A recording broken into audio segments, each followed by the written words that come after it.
my name is Mara LePere-Schloop, and I am a production designer, and I worked on the new AMC series, which is a reimagining of Anne Rice's Interview with a Vampire. And we, I'm going to get into, what's so fascinating about what Nix was talking about with Anne is her process and her kind of solo path on this vigorous research journey that built a foundation to tell these elaborate, dense stories. And contrary to her kind of solo path in filmmaking, it's a collaborative medium. And for all of us, we kind of have the opposite path as Anne. We have to unravel these scripts and stories and figure out, do our own analysis and research and figure everything out. And that becomes our building blocks for pursuing our own specific role in that process. But I'm going to get into all that. But first, I kind of wanted to talk. I didn't realize it until I worked on this project, but I think Anne Rice is the reason I am here today and do what I do. And I didn't put two and two together until I worked on this project. But when I was a small child, that's me on the right, I was really into horror, suspense, and thrillers, which I'm not sure if my parents were thrilled with that, but I think they were glad I was reading. And when I first read Interview with a Vampire, I was just blown away by the immersive, incredible, visceral descriptions of New Orleans. And I thought it was just this magical place. And when I was 10 or 11, I came here with my family on my father had a conference here, and we took a ghost tour, and I couldn't believe that this place that I thought was imaginary was actually real, and it seemed just as magical in person as it had in Anne's novels. And I think that to me is her true gift to all of us, is just her ability to describe these elaborate worlds that create a sense of place that's so memorable and distinct. And it's why people are so desperate to make them film and television. The attempts to get the rights to this series has been kind of notoriously bandied about Hollywood. And so for AMC to have the rights to all of the Anne Rice canon is pretty incredible. And it was amazing to be a part of that, to kick it off with Interview with a Vampire. I think that the other part of Anne Rice that was mesmerizing to me was her legacy as this kind of preservation superhero in New Orleans. And I came down here to get my master's degree in architecture from Tulane, and I heard these stories of these full-page editorial ads that Anne took out to fight the Al Copeland was trying to open a restaurant, kind of gaudy postmodern restaurant in a building on St. Charles. And if you ever get a chance, Google this and read this full letter that she wrote. It's actually directed to tourists coming to New Orleans and apologizing to them by the poor taste of Al Copeland. And I just thought, what an amazing person that makes this her personal battle and does it with just such flourish. And unfortunately, she lost this battle, and that Cheesecake Factory was made, or whatever it ended up being. But part of this kind of continuing lore and magnetism and how Anne has affected my life, my husband, who was my boyfriend at the time, was a member of Green Envy, which was an a cappella group in New Orleans. And he was invited with the a cappella group to sing at one of her Christmas parties at the orphanage that she had converted into a home. And I begged, stole, pleaded to get in, because all I wanted to do was see her house. And I got to sneak in with the a cappella group, and there was a cookie table, which blew my mind, but also all the dolls. But again, this kind of, I think that I can also probably credit Anne for my marriage now, because it boosted him in my esteem that he got me into this party. And continuing the legacy of me crashing parties, the other side of the coin, the Al Copeland side, I was just as drawn to him as a character in New Orleans. And when I was in college, I worked at CC's, and every year they would allow 2 baristas from the CC's in New Orleans to come and serve coffee at Al Copeland's famous Christmas parties. And I did everything in my power to be one of those baristas. And I got to go in and see what many claimed was the out in Metairie, the Christmas display that could be seen from outer space. And this is the other side of the Anne Royce coin, the opposite of preservation in our city, but just as compelling that New Orleans can produce these incredible characters. So I'm going to get into what I'm really here for now, which is talking about filmmaking and Anne Rice and New Orleans and architecture. And I just wanted to give you guys a quick kind of understanding of the breakdown of filmmaking, because when I say I'm a production designer, a lot of people don't really understand what that means. So I'm basically the architect of a film or television project. And I'm one of the first people hired, and I work directly with the producers and the directors to create the look of the show. And television, unlike in film, the writer or showrunner is kind of king, because they have to keep an eye on the entire, all the episodes, not just the one film. And so television is a little bit different than film. And on this particular project, our showrunner, our writer, was a gentleman named Rollin Jones. And very similar to Anne Rice, Rollin immersed himself in a rigorous history of New Orleans. And I think what's incredible about what Nix was saying before about Anne, we think about vampires and kind of the iconicism of vampire television and film, and she created this entire genre and world. And so much of that research that went into defining a sense of time and place in the early 1800s has become kind of a defining feature of vampire representation in film and television. And I think Rollin took a look at that and did another kind of thorough examination of New Orleans and history. And a very underrepresented period of New Orleans in film and television is the era of Storyville. And I think for Rollin, diving into that history and kind of landing on a time and place that was just as dynamic and allowed for some other interpretations of the story gave us a really great launching point to move on to make the series. So I'm going to get into more of Storyville later, but going back to kind of what we do. So as the production designer or the architect of the show, my department is comprised of construction and scenics, the painters, the welders, and we have an art director who's kind of the project manager that oversees all of them. The decorator is the person who handles all of the interior design, and props are anything the actors touch. So on average, on a show like this, we have sometimes 300 people working for us. And that's just in the art department. We usually are the biggest department, but there's hair, makeup, wardrobe, and all sorts of things. And we all have to work together to make the words on the page come to life. On any project, we start with a script. And so for Interview the Vampire, when I first was introduced to the project, I was given the first episode. And as a fan of Anne Rice and the original novel, I think my initial reaction was a little bit of panic and fear when I read that it was a different time period. And then what I realized was we were being introduced to this kind of new, wonderful era that we haven't really gotten to experience before, as I said, on screen. And then I got more and more excited about the potential, because here we had the heart of these characters that she had so beautifully written, introduced into a new landscape.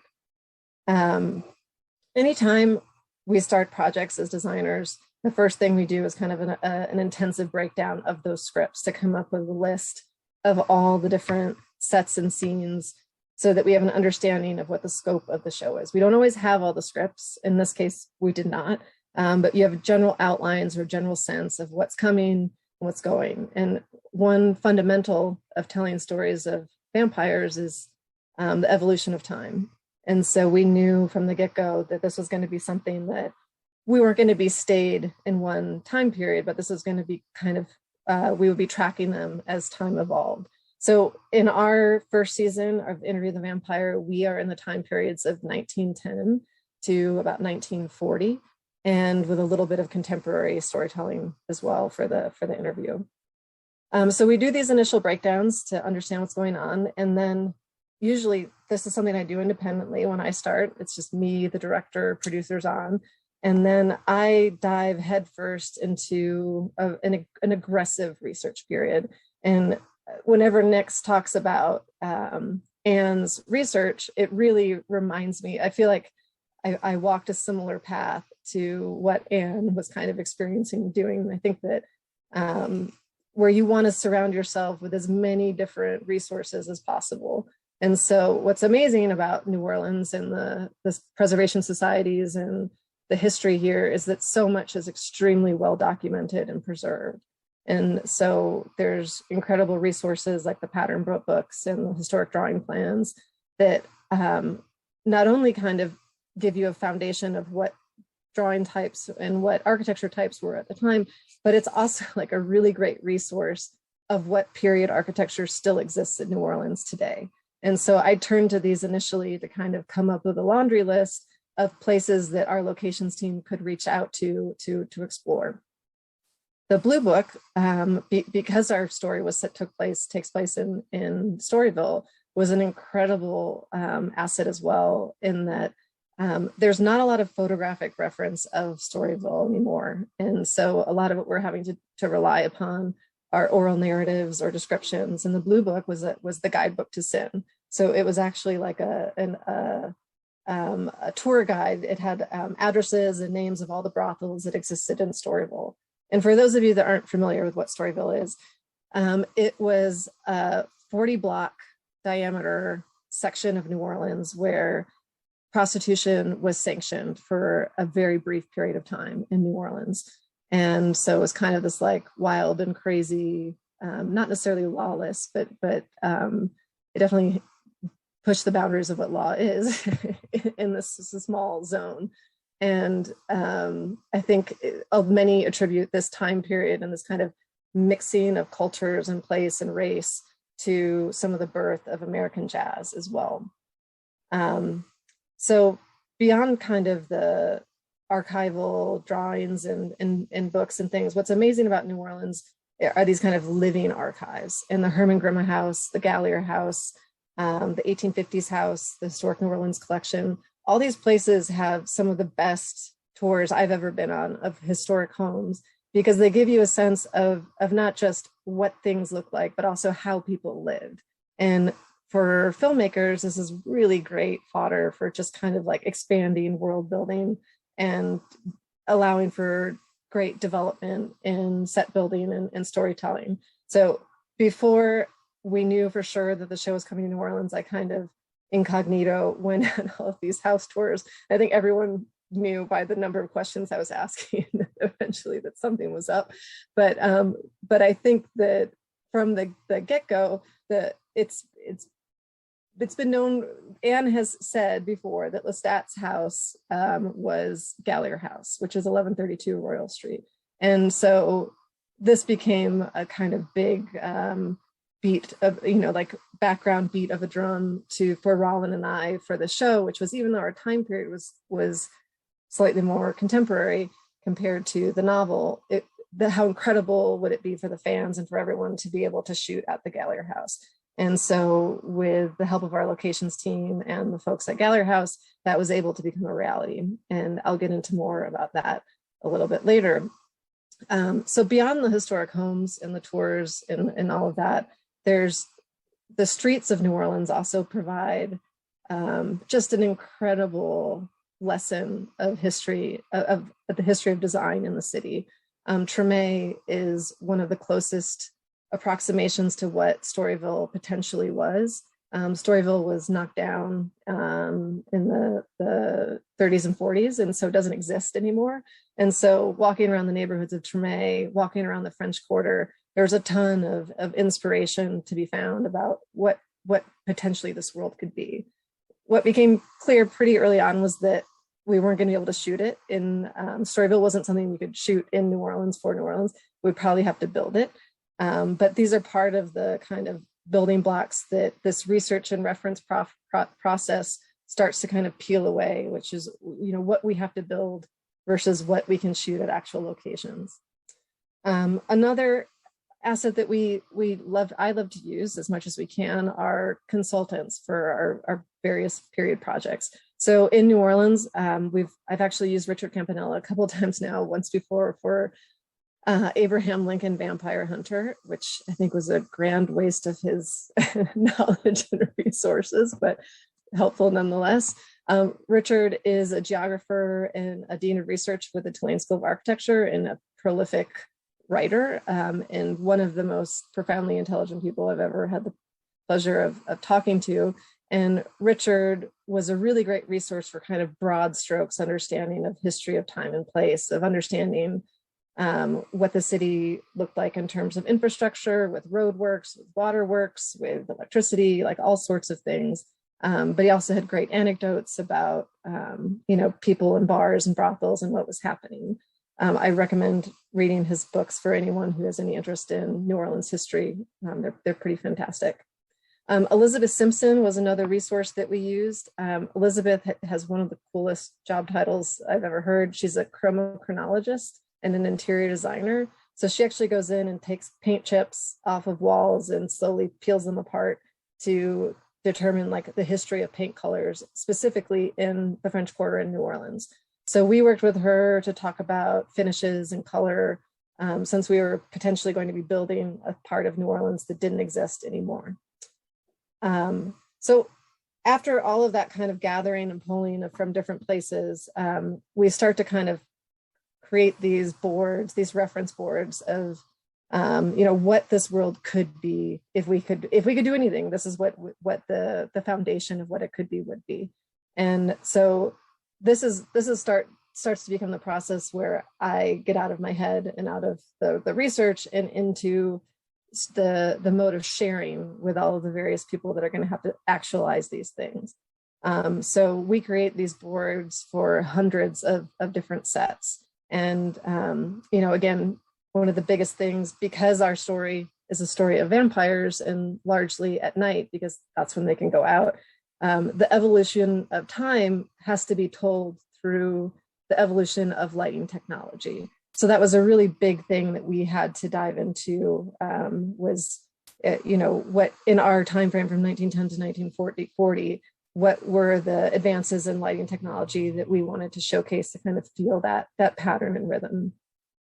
One of the greatest I've found resources for any sort of building are the Sanborn fire insurance maps. So this is an incredible collection of resources that were thrown at mapping out cities across America as insurance guides.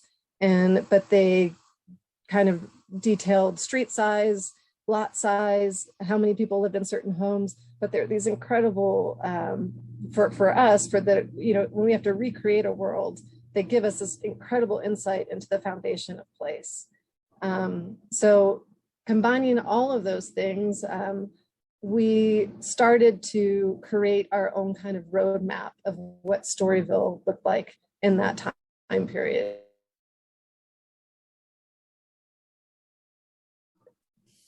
So we don't waste any time. So another big thing that we have to do is, because we have to share all this information with so many different people, is we have to come up with formats to illustrate these things in clear and interesting ways, because there's so many people that have to be a part of this. So we would create these timelines that would showcase all the kind of relevant movements of things that were happening that might relate to the art department. So movements in art department, what art was popular in 1910s versus the 1920s versus 30s, 40s, what political movements were happening that might inform newspaper headlines, what advances in vehicle technology, because we have to have picture cars and scenes. All of these things, you have to have this cohesive understanding of it all so that you can have these subtle nods as the story progresses and time progresses without hitting your audience over the head with like a huge cryon that says, now it's 1930. It's like, how can you subtly inform in the background what's happening in time? So this is kind of a fun thing that one of the first visual things that we do on any project is a show logo. This is just an internal image that's used kind of on the clapper or for crew t-shirts or things like that. But for me, this is always kind of the kickoff of the creative gestation of all these things. And I think it's also kind of, it keys you into what kind of showrunner and directors you have.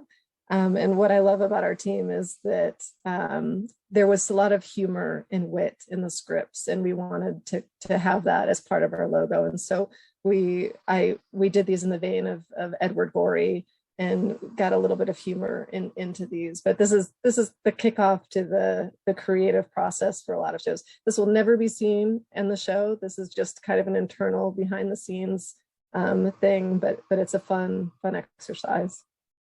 Our process really kicks off with the scouting team because the first thing we have to do is figure out what we're going to build and what's the location. And the great thing about AMC deciding to make this show in New Orleans is there's so many incredible resources in the city to play off of. So we did a really aggressive initial pass. And the great thing about having lived here for 20 years is I didn't really have to go out and scout a lot of things. I pretty much knew what there was, but it gives you a great access to a lot of these places. So we start with me giving them reference and research, and then they pull file pulls of places they shot before.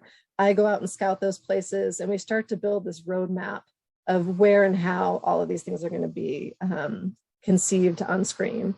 And I think what's amazing is there are so many well-preserved places in New Orleans, like Gallier Hall, Herman Grimma, Beauregard Keys, and Bonacci House. There's a lot of really incredible places that have not suffered the consequence of time. So from there, we start to break down an overall strategy of what needs to be built because it physically doesn't exist or we can't shoot there, and what has to be, what can be at a location.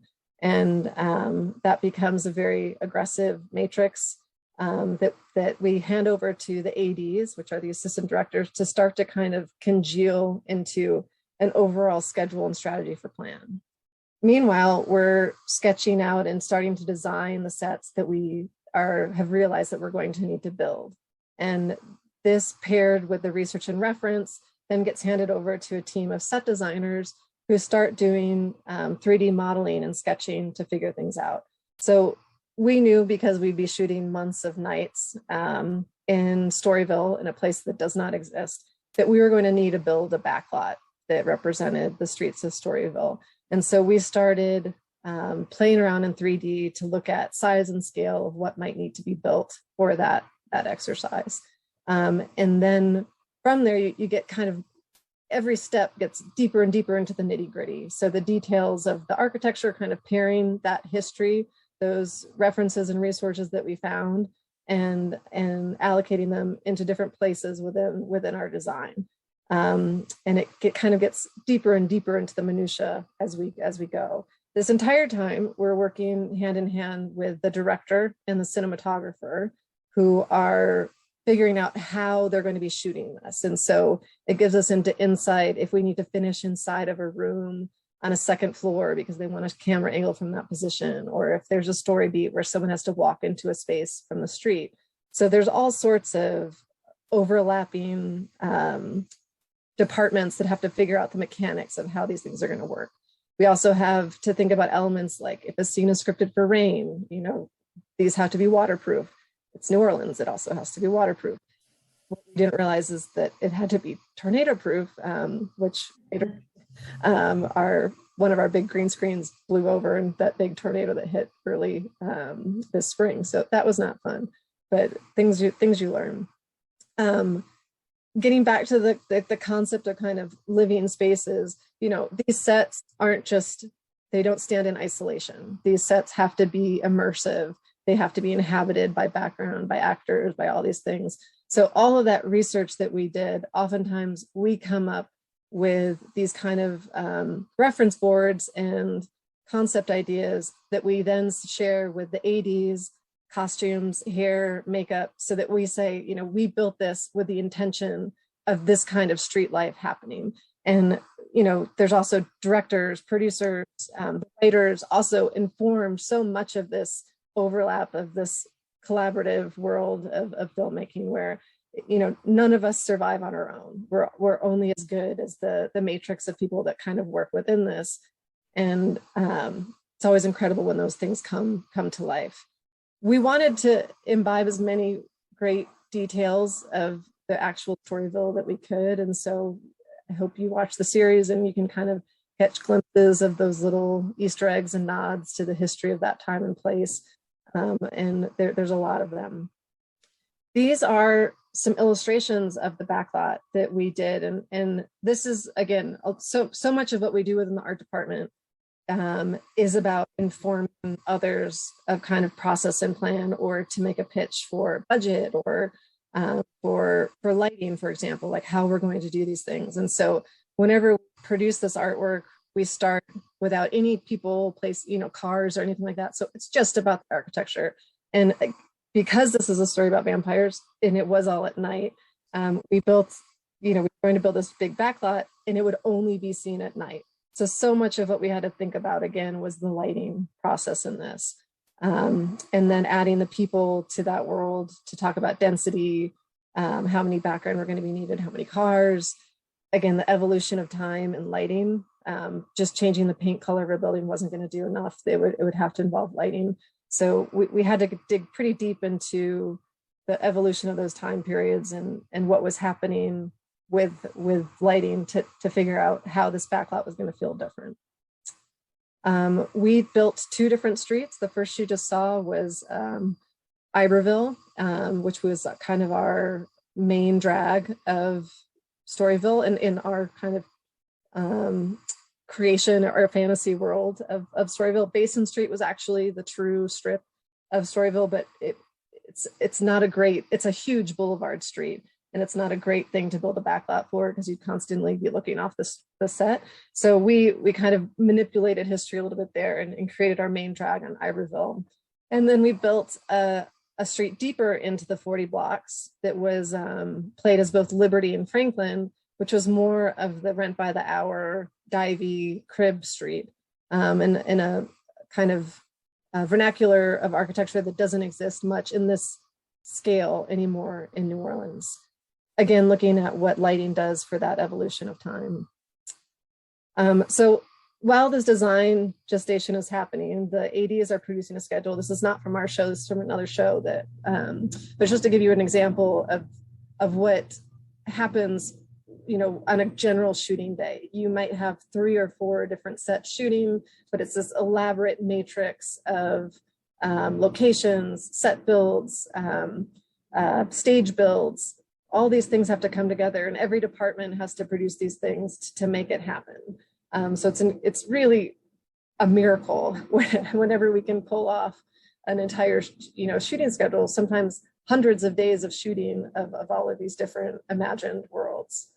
This is an example of an art department schedule, again, for another show, but it gives you an idea of where we all have to be at any given time, and it's usually about 300 different places. But it's just a massive organizational feat to make sure that everything can be delivered on time and in place to make these things happen. And the irony of it all is most of the time we do all these things, but we have no idea what's actually going to be captured on camera, because as much as we plan, as much as you might storyboard and map these things out, it doesn't always mean that it's going to go exactly the way you think. And so it's an art of letting go and patience to do all these things and then let it go into the hands of someone else to capture. So getting back to Gallier House and being able to actually shoot here and use it for the story location of the Stats Townhouse, we were going to shoot the exteriors at the location. So that meant Royal Street, which is the street that Gallier House sits on, was going to play as our entry to the house. And we would use the backyard of Gallier House as it was, but that we would end up building for kind of our own control and flexibility in shooting the interior entirely on stage. And so we spent a lot of time surveying and doing an analysis of Gallier House and kind of seeing what worked. The overall scale of it had to be comparable because we were shooting from the exterior to the interior. But then we made some tweaks to kind of fit to our own kind of shooting agenda. There were certain things that we had to make exact replicas of. For example, the balcony on the second floor, we had to see through that on stage. So we had to match that exactly. And then there were things that we just wanted to have, pay an homage to James Gallier Jr. and the incredible design of the interior of the home. And so, I think it's very easy to fall in love with the crown molding at the house, and I did 10 times over, as well as the crown moldings. And so that was something that we didn't do an exact replica, but a kind of an homage to that relief detail in the crown molding. The other kind of fascinating, great thing that Gallier introduced to the house that was very novel for the time period was a skylight on the second floor, which worked as a light for his office space. And that's something, again, this is when the magic of working on a collaborative art form. I thought this was such a great detail, and I mentioned it to Rollin, our writer, and he actually wrote it into the scripts, and it has a kind of compelling story point, which I won't spoil for y'all, but I'd say keep an eye out for it in the series. This right here on the two photos, one of these is our build on stage, and the other one is the actual entrance to Gallier House. I think we did a pretty good job of replicating all those details so that we could have a connective tissue between our stage set and the location. But this is the kind of detail that we have to get into, and it would have been easy to just say, let's take the gates down, they're too hard to replicate. But this is part of the magic of New Orleans, is this history of lavish detail and ornaments. And we wanted to have that as part of our story. This is an illustration of our interior design for this set. Can't show you any photos of it, but I hope you watch the show so you can kind of see where we're going. This is another huge part of our world building, is the interior furnishings. So we have to fill these places entirely. So it's built completely by scratch. So all of the wallpaper, the drapery, everything has to be manufactured and produced or purchased. So this is a huge part of our world as well. And one of the really fun parts of character and world building, where you're starting from nothing and you really get to create a universe for them to inhabit. The not so fun part of that is we also have to have it legally cleared, because this is going to be airing on television. So every single thing you see in a set has to go through a legal kind of juggernaut. So from the wallpaper to the matchbook, to the newspaper, to the wine bottle, to the deck of cards, we're either building that from scratch or finding the creator and hoping to get a release form signed by them. So our world building goes down to these kind of innocuous, crazy details that we have to chase around the world to find out whether or not we can show them. We also have our team of set designers working rigorously to produce construction documents for all of these things to be built from scratch. And so we have to go, build everything from the windows to the doors, and every detail is something that has to be created for these sets. Our backlot actually was built out in Chalmette in New Orleans East, in the parking lot of an old Lowe's. And you could see it from Judge Perez Highway. If anybody drove by, I'm sure you saw bits and pieces of it, especially after the tornado ripped down our green screen. We also had to, all the signage, all that lighting that you saw, every bit of that was designed and built from scratch and had to go through the clearance process. So we had huge teams of electricians working with us to hand wire all of these individual bulbs to kind of accurately convey the technology of the time period and what type of lighting was being used. All of the hardware, the window shutters, the doorknobs for every single facade on our backlot had to be sourced and installed by our teams. One of the incredible things about working in New Orleans is that there's a huge resource. There's a lot of resources of antiquities in the city. So whether it's Ricca's or the bank for period hardware, or H. Ralt, or Orleans Ornamental for the wrought iron. You know, there's all these places that we can turn to help us create a layer of authenticity on our projects. And there's also amazing sign shops that work with us to fabricate and build a lot of our signs. These are some images of the finished product of our backlot. So again, this is all built from the ground up. This is the parking lot in Lowe's. So the cobblestone all was installed, the wrought iron, all the signage, all the buildings, everything you see here was custom made for this particular project. And we shot out here for a few weeks, and it is in the process. Parts of it are being torn down now in advance of hurricane season. This is Liberty Street. This was the crib street. That's kind of the lower rent section of that world.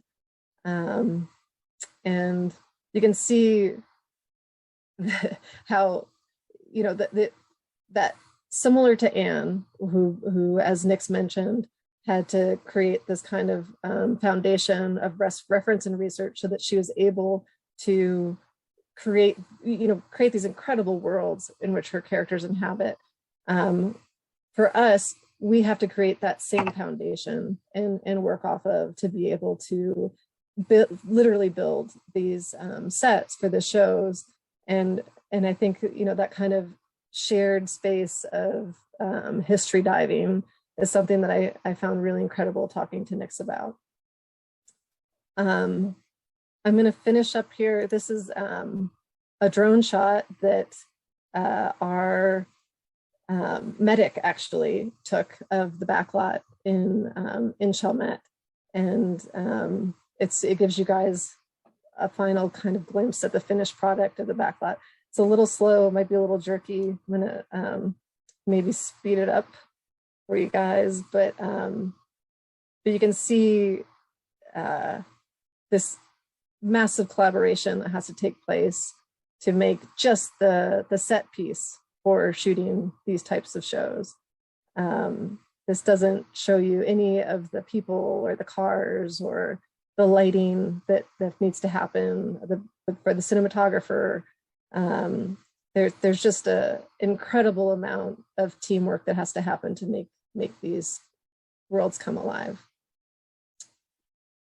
And I'm gonna turn this off and hand it back over to Amy.